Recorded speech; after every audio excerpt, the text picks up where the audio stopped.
Well, happy morning.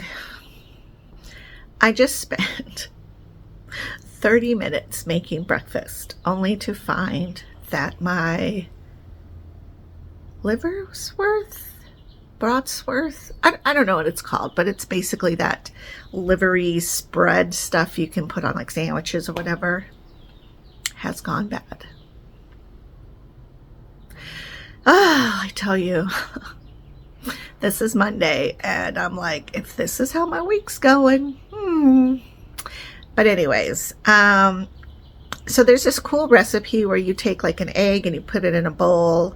Um, and then I always season it with like red chili flakes, because red chili flakes are a natural way or a natural thing that helps fight bacterias that you don't need.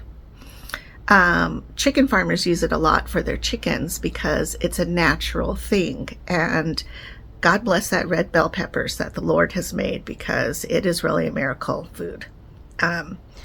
Speaking of that, I did buy 2 of them so that I could make, I like to saute it with eggs. Or maybe once in a while we'll do like a fajita thing.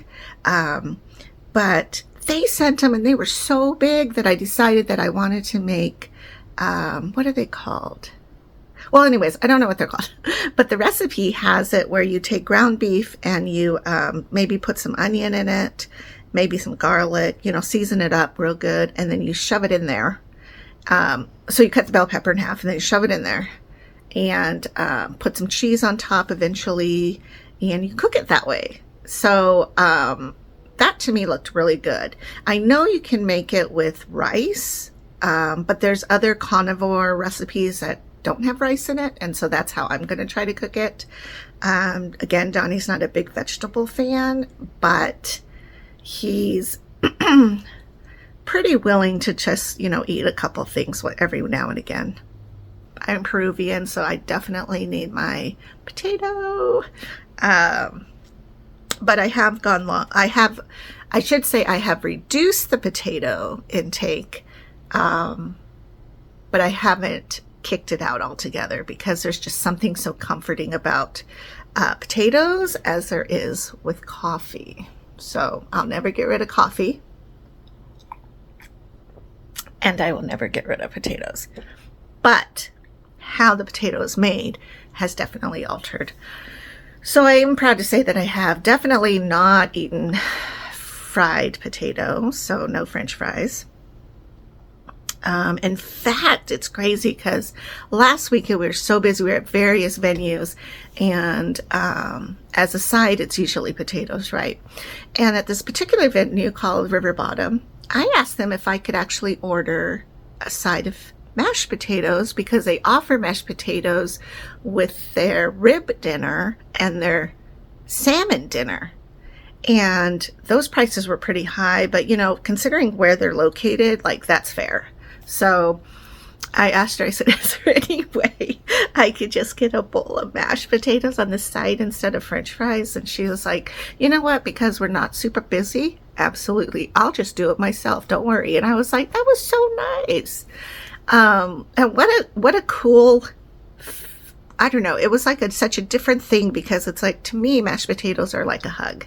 And so eating that along with my burger was great. And let me tell you, I will admit that burger bun was delicious. I haven't had bread in probably at least 2 weeks, 3 weeks, maybe longer. I'm trying to think. But, sometimes you go to like Burger King, and I like Burger King because their Whopper is a good sized piece of meat. And sounds funny. But, the bread is like, and sometimes I even take the top bun off, and I'll just eat the burger that way. Just kind of lessen the bread, if I happen to have Burger King for some reason. But that burger had the best bread on top. It was just so good. Anyways, Donnie had the Fat Boy burger, which was like 2 patties, and kind of a bit bigger. And so anyways, he had that burger, and his side was French fries. So I naturally stole a fry, because that's our job as a girl. I stole his fry and I ate a couple of them, and I was like, these aren't great. So I enjoyed my mashed potatoes. And then the next day we ended up in a situation where it was like, we're going to have to go out and get something. And so we did. Our only choice was another burger. And so he went ahead and got me my guacamole burger, which is really good because thick layer guacamole, really good meat. And fries came with it, and so I ate a couple of those, and I still did not feel like those are great either. And so I think that my taste for the fries is probably kicked out, which is good. I wish that more places offered a variety of fries. I mean, I would love sweet potato fries, and I know a lot of places do that. And then what was so funny was at this other venue we ended up at, I was talking with the owner, and I noticed the owner was eating his dinner, and he had a burger patty, cheese on top, and some bacon on the side. So what does that tell you? I was like, ask him. Don't ask him, ask him. And so finally I was like, are you carnivore? And he's like, yeah, I am. And I was like, oh my gosh, and so we started talking about it, and it was really cool because, and I told him, I said, it's so hard, isn't it? I mean, with all the influence of food, all the commercials, all the hounding, isn't it interesting how tough it can be to be carnivore when you're trying to be out doing things, And he was like laughing, and he's like, yeah, because his business, definitely sells French fries, pork, burgers, wings, typical bar food, breads, sandwiches, things like that. That's his business. But here he is, he's a carnivore. And I thought, man, I would love to have a straight carnivore restaurant. And then I thought, I wonder if other places, because In-N-Out will give you just patties. It's called the puppy patty deal. So they charge $1 or something for each patty that you purchase. And I don't remember the other place that does it, but I know In-N-Out definitely does it. But anyways, so what,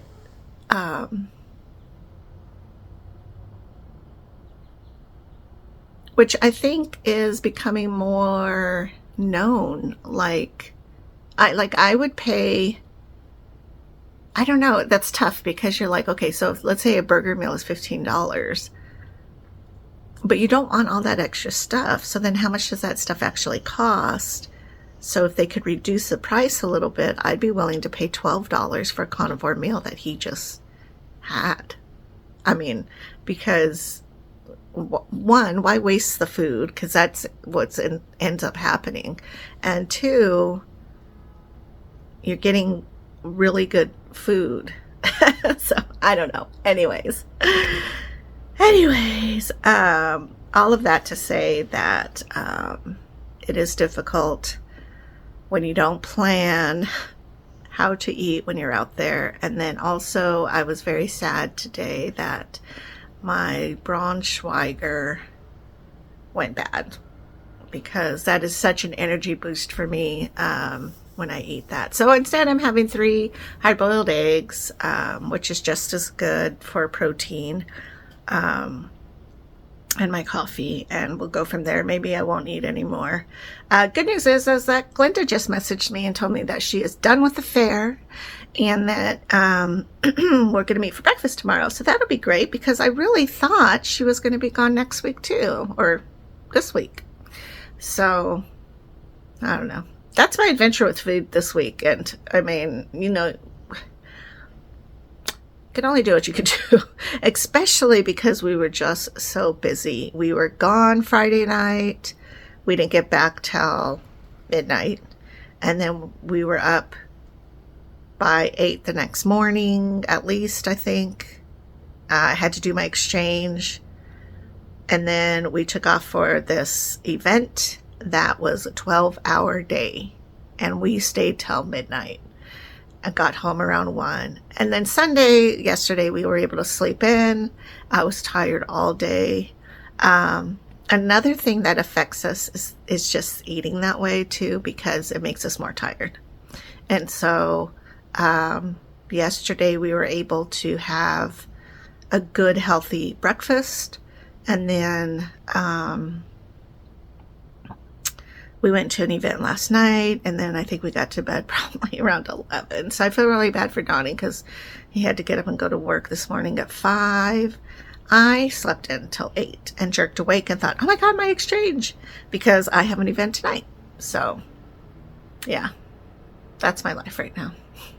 So anyways, I'll talk to you guys later. Thank you so much for listening. Let me know if you know of any places other than In-N-Out that will just do regular burgers. And sometimes they call them like the protein style. I don't even want the lettuce wrapped around it because Burger King will do that. And no. So anyways, talk to you guys later. Bye-bye.